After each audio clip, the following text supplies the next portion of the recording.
So hello and welcome back to my channel the education hub.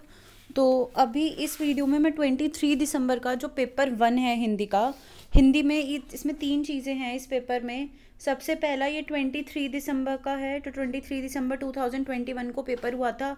ये paper 1 का है, paper 2 का नहीं है। और इसमें जो हिंदी की लैंग्वेज है वो लैंग्वेज 1 है। लैंग्वेज 1 और लैंग्वेज 2 में दोनों हिंदी अलग हैं। तो लैंग्वेज मेरी 1 थी हिंदी, मैंने यहाँ पे बाई चांस 2 लिख दिया, बट ये मेरी लैंग्वेज 1 है। ठीक है, तो ये 3 चीज़ आपको याद रखनी है अगर आप वीडियो देख रहे हैं तो। 23 दिसंबर का पेपर 1 का लैंग्वेज 1 जो कि है हिंदी, इस वीडियो में मैं सिर्फ हिंदी बताऊंगी और आज ही मैं अपलोड कर दूंगी इंग्लिश की भी एक्सपेक्टेड आंसर्स। ठीक है, तो हिंदी में मैंने मेरे अकॉर्डिंग आई थिंक ये 30 में से 29 क्वेश्चंस तो करेक्ट होंगे ही होंगे, और एक भी मैं उससे कह रही हूँ कि बाय चांस अगर वो गलत होता है तो। और जिन क्वेश्चंस में मुझे कन्फ्यूजन है मैं आपको साथ साथ बता दूंगी। अगर आपको सही आंसर्स पता है तो आप कमेंट सेक्शन में बता सकते हैं। तो अब चलते हैं, सबसे पहला कॉम्प्रीहेंशन। अब कॉम्प्रीहेंशन तो पूरा मैं नहीं पढ़ने वाली, तो अब मैं उसके साथ साथ जो क्वेश्चन है वो बता देती हूँ। सबसे पहला है, फूल शाम होते ही चारों तरफ अपनी सुगंध किस लिए फैला देते हैं। तो फर्स्ट क्वेश्चन का जो आंसर है, तो देखिए, फूल अपनी सुगंध चारों तरफ इसलिए फैला देते हैं क्योंकि उन्हें पतंगों को आमंत्रित करना होता है, इसलिए वो अपनी सुगंध जो है चारों तरफ फैला देते हैं। तो इसका ऑप्शन होगा correct, option number 4। Next question की तरफ मूव करते हैं। नेक्स्ट क्वेश्चन है हमारा, इसमें हर एक क्वेश्चन के साथ पैसेज दिया हुआ है। जो क्वेश्चंस हैं वो जम्बल्ड हैं, यानी कि अगर ये मेरा सेकंड क्वेश्चन है तो आपको हो सकता है कि ये 6th 7th कोई क्वेश्चन हो, मतलब जम्बल्ड हो सकता है, लेकिन क्वेश्चन यही मिलेगा आपको। नेक्स्ट है, गाछ बिरज से तात्पर्य है। तो ये एक वेरी इजी क्वेश्चन है, ये क्वेश्चन इसका नंबर 4th है आंसर, पेड़ पौधे। ठीक है, तो इसका ऑप्शन नंबर 4th सही आंसर है। थर्ड क्वेश्चन देखते हैं, अब हम थर्ड क्वेश्चन की तरफ मूव करेंगे। थर्ड क्वेश्चन क्या कह रहा है, विषाक्त वायु से अंगारक ग्रहण करते हैं। अंगारक शब्द किसके लिए प्रस्तुत किया गया है। तो अगर हम देखें, अगर हम ध्यान से ऊपर वाला पैसेज जो इन्होंने हमें दे रखा है, कॉम्प्रीहेंशन पैसेज, अगर हम उसको रीड करेंगे तो अंगारक शब्द किसके लिए प्रयोग हुआ है, हमारा कार्बन डाइऑक्साइड के लिए हमारा अंगारक शब्द जो है वो यूज़ किया गया है। तो इसका ऑप्शन नंबर 3 जो है वो करेक्ट होगा। Next is question number 4। Question number हम 4 की तरफ मूव करते हैं। अपरूप विशेषण किसके लिए प्रयुक्त हुआ है। तो यहाँ पे अपरूप वो जो विशेषण है वो यहाँ पे हमारा मिट्टी के लिए ऑप्शन नंबर 1 इसके लिए इसको यूज़ किया गया है। क्योंकि अपरूप का मतलब क्या होता है, जिसमें जान ना हो, तो यहाँ पे जो मिट्टी है उसमें जान नहीं होती।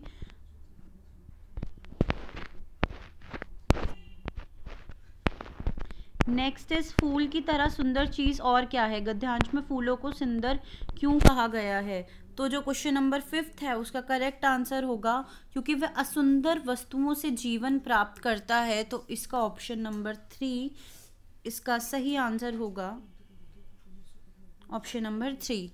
नेक्स्ट क्वेश्चन की तरफ हम मूव करते हैं। नेक्स्ट क्वेश्चन है हमारा क्वेश्चन नंबर 6। क्वेश्चन नंबर 6 क्या कहता है, जीवन के लिए पारसमणि की संज्ञा किसे दी गई है। तो जीवन के लिए पारसमणि की संज्ञा गाछ बिराज यानी पेड़ पौधों को दी गई है। तो इसमें ऑप्शन नंबर 3 जो होगा वो करेक्ट होगा। Next is question number 7। Question number 7 क्या कहता है, परस का अर्थ क्या है। परस का अर्थ होता है हमारा स्पर्श। तो इसका ऑप्शन नंबर 4 जो है वो करेक्ट होगा। Next is question number 8। प्रफुल्लित में प्रत्यय क्या है। उपसर्ग प्रत्यय आप लोग जानते होंगे, तो इसका प्रत्यय होगा इत, जो कि है हमारा ऑप्शन नंबर 3। तो सही आंसर है हमारा 3rd, प्रफुल्लित में जो प्रत्यय है। Next is question number 9। पेड़ अपनी संतान छोड़ जाने के लिए क्यों व्यग्र रहते हैं। तो इसका करेक्ट आंसर होगा, जीवन की निरंतरता को बनाए रखने के लिए जो पेड़ होते हैं अपनी संतान छोड़ जाने के लिए व्यग्र होते हैं। तो इसका करेक्ट ऑप्शन है option number 2। Next is question number 10। तो क्वेश्चन नंबर 10 एक पोयम है, पद्यांश है। जब बहुत सुबह चिड़िया उठकर, मतलब इसका एक है इसका है, जब याद तुम्हारी आती है। पैसेज आई थिंक ये क्लास 9th का एक पैसेज है जो इन्होंने हमें यहाँ पे दे रखा है। उस पैसेज का नाम था शायद जब याद तुम्हारी आती है, ऐसा कुछ नाम था। तो ये वहीं का पैसेज है। तो इसका अगर हम क्वेश्चन नंबर 10 देखें तो किस पंक्ति में मानवीकरण अलंकार मानवीकरण अलंकार है।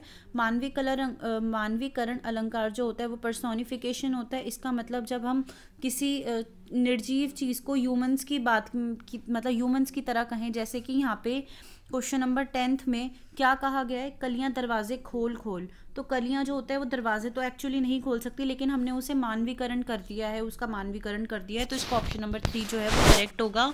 Next is question number 11th, पद्यांश में प्रकृति किस लीला का उल्लेख नहीं किया है, मतलब किस लीला के बारे में यहाँ पे बात नहीं की गई है। तो यहाँ पे ओस का गिरना, इस लीला के बारे में बात नहीं करी गई है, बाकी सब की बात यहाँ पे करी गई है। Next is question number 12th, रचनाकर प्रकृति के सौंदर्य को देखकर डैश है। तो वो क्या है, प्रकृति को देखकर तृप्त है। ठीक है, तो इसका ऑप्शन नंबर होगा 3rd, तृप्त करेक्ट आंसर होगा। और नीचे ऑप्शंस दे रखे हैं, उसमें से हमें 4th आंसर जो है वो करेक्ट है। नेक्स्ट है खुशियों के गीत कौन गा रहा है। तो खुशियों के गीत यहाँ पर क्वेश्चन नंबर 13 में खुशियों के गीत चिड़िया, यानी कि ऑप्शन नंबर 3 सही आंसर है, चिड़िया खुशियों के गीत गा रही है। नेक्स्ट इज क्वेश्चन नंबर 14, रचनाकर को प्रभु की याद कब आती है। तो रचनाकर को प्रभु की याद प्रकृति की सौंदर्य को देखकर, यानी कि ऑप्शन नंबर 4 को देखकर उसकी याद आती है प्रभु की। नेक्स्ट इज क्वेश्चन नंबर 15, और ये हमारे इस साथ पद्यांश भी खत्म हो जाएगा। क्वेश्चन नंबर 15 क्या कहता है कि ठंडी हवाएं अपने साथ क्या लेकर आती है। तो ठंडी हवाएं अपने साथ उल्लास, जो कि ऑप्शन नंबर 1 में है, तो वो लेकर आती है।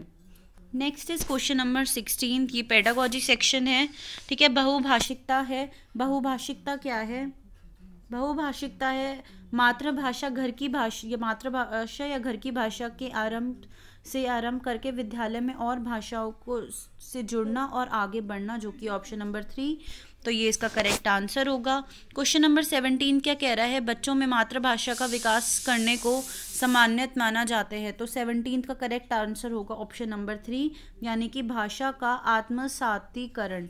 ठीक है, तो ऑप्शन नंबर 17 का है, और क्वेश्चन नंबर 17 का आंसर जो होगा करेक्ट वो ऑप्शन नंबर 3 होगा। कौन सी विधि दोहराव वाले अभ्यास को एक बड़ी प्रविधि मानती है। तो हम अगर देखें तो समूह भाषा शिक्षण, इसमें हम बच्चों को एक ग्रुप में पढ़ाते हैं, तो ये इसका सही आंसर होगा। नेक्स्ट इज क्वेश्चन नंबर 19, भाषा सीखने के लिए आरंभिक वर्षों में कहानियाँ हैं। क्या है कहानियाँ, अगर हम स्टार्टिंग ईयर्स में देखें तो कहानियाँ हैं हमारी दोहराव तथा पुनरावृत्त। ठीक है, तो इसका ऑप्शन नंबर 3 जो है वो करेक्ट होगा। नेक्स्ट है क्वेश्चन नंबर 20, यदि एक बालक किसी एक भाषा का अच्छा पाठक अच्छी पाठिका है तो दूसरी अथवा किसी अन्य भाषा का अच्छा पाठक हो सकता या सकती है। ठीक है, इसे जाना जाता है, अगर हम इस चीज़ को देखें तो इसे हम जानते हैं कौशल का अंतरण से हम इसे जानते हैं, जो कि हमारा ऑप्शन नंबर 3 है, बाकी तीनों ऑप्शंस नहीं होंगे। नेक्स्ट इज क्वेश्चन नंबर 21, अपने आरंभिक वर्षों में बच्चे दीवार, फर्श और कॉपी में आड़ी तिरछी रेखाएं बनाते हैं। भाषा सीखने के इसको हम क्या बोलते हैं, ये स्क्रिबलिंग कहलाता है, जिसमें बच्चे ऐसे ऐसे कुछ भी जो होते हैं, कुछ भी पेन चला रहे हैं, कैसे भी वो पेन चला रहे हैं, इन सबको अगर हम देखें, हमने देखा होगा बच्चे ड्राइंग बनाते हैं, उसे हम कहते हैं स्क्रिबलिंग। ठीक है, तो यहाँ पे बच्चे स्क्रिबलिंग कर रहे हैं।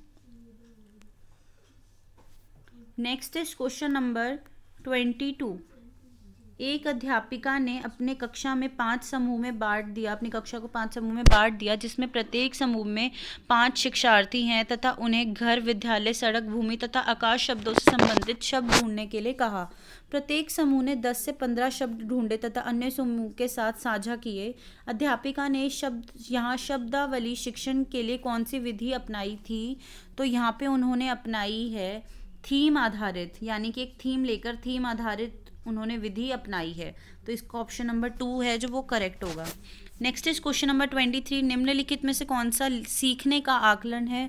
तो इसका ऑप्शन होगा करेक्ट आंसर जो होगा मेरे अकॉर्डिंग संकलनात्मक आकलन है। इसमें मुझे थोड़ी सी कन्फ्यूजन है, लेकिन आप लोग अगर आप लोगों को किसी को इसका आंसर पता है तो वो मुझे बता सकते हैं।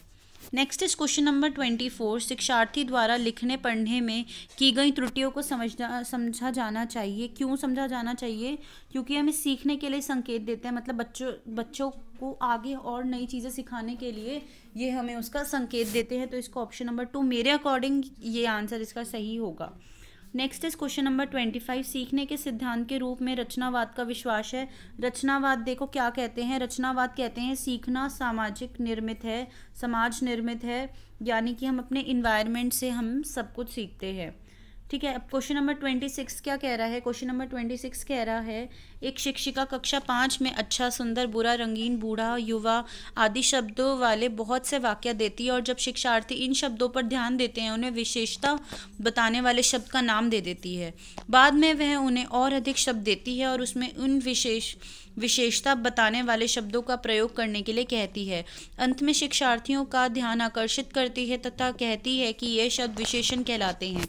इस रणनीति को हम क्या कहेंगे, इस रणनीति को हम कहेंगे सचेतना में वृद्धि। ऑप्शन नंबर 2 इसका करेक्ट ऑप्शन होगा, करेक्ट आंसर होगा।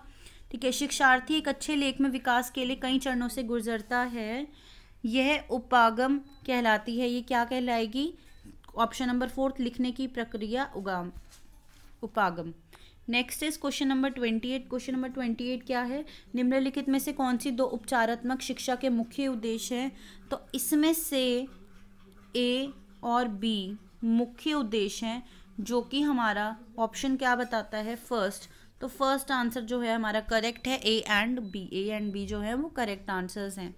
नेक्स्ट इज क्वेश्चन नंबर 29, सीखने के प्रतिफल हैं। सीखने के कौन कौन प्रतिफल होते हैं, वे प्रक्रिया है जिनके द्वारा शिक्षार्थी से प्रदर्शन की अपेक्षा की जाती है, जो कि ऑप्शन नंबर 4। तो ऑप्शन नंबर 4 इसका आई थिंक करेक्ट आंसर होगा। Next is question number 30, Hindi Bharat की डैश है।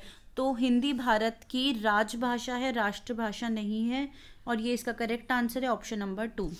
सो इस वीडियो में मैंने आपको लैंग्वेज 1 हिंदी की, जो कि 23 दिसंबर 2021 को सीटेट हुआ था, उसकी मैंने आपको एक्सपेक्टेड आंसर्स बताए हैं अकॉर्डिंग टू मी। अगर इसमें आपको कोई आंसर्स गलत लगते हैं, कोई डाउट होता है, तो आप कमेंट सेक्शन में पूछ सकते हैं। अगर किसी को किसी और दिन का पेपर सॉल्व करवाना है तो मैंने डिस्क्रिप्शन में टेलीग्राम का लिंक मेंशन किया है, वहाँ पे आप अपना क्वेश्चन पेपर अपनी आंसर अपना मतलब जो रिस्पॉन्स की है वो सेंड कर सकते हैं, या ईमेल भी मैंने अपने चैनल पे मेंशन किया हुआ है, वहाँ पे भी आप मुझे सेंड कर सकते हैं। And if you like watching the education of videos, to do subscribe to my channel. Thanks for watching.